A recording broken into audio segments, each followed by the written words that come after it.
हमें बताया जा रहा है कि जमील के पास 9 समोसे हैं। उसके पास जुनैद से एक समोसा ज्यादा है। तो जुनैद के पास कितने समोसे हैं? भाई हम जानते हैं कि जमील के पास 9 समोसे हैं और जुनैद से एक समोसा ज्यादा है। तो इसका मतलब जुनैद के पास एक समोसा कम हुआ। तो वो हम यहां लिख देते हैं। अब हमें पता करना है कि जुनैद के पास कितने समोसे हैं। जुनैद के पास जमील से एक समोसा कम है। तो कम का क्या मतलब होता है? हमें कम करना होगा यानी घटाना होगा।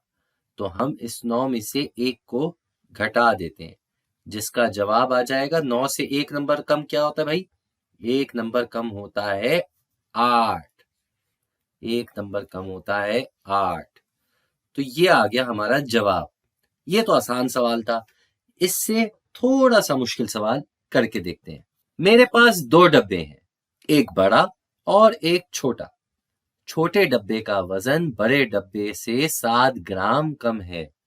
छोटे डब्बे का वजन 6 ग्राम है। तो बड़े डब्बे का वजन कितना हुआ? इसके लिए हमें सबसे पहले तो ये देखना है कि हमारे पास छोटे डब्बे का वजन है 6 ग्राम और इस छोटे डब्बे का वजन बड़े डब्बे से 7 ग्राम कम है। तो पहले तो हम ये 2 डब्बे बना देते हैं। ये हमने छोटा डब्बा बना दिया और ये हमने बड़ा डब्बा बना दिया। अब हमें पता है कि छोटे डब्बे का वजन 6 ग्राम है और हम ये भी जानते हैं कि इसका वजन बड़े डब्बे से 7 ग्राम कम है। तो जो भी बड़े डब्बे का वजन है, हमें नहीं पता कि वो कितना है, लेकिन हमें ये पता है कि छोटे डब्बे से वो 7 ग्राम ज्यादा है। अगर छोटे डब्बे का वजन 7 ग्राम कम है तो बड़े डब्बे का वजन 7 ग्राम ज्यादा हो गया। यानी कि छोटे डब्बे के वजन में हमें 7 ग्राम जमा करना होगा, बढ़ाना होगा। तो हम इसे जमा करेंगे। तो 6 में 7 नंबर बढ़ाते हैं तो क्या जवाब आता है?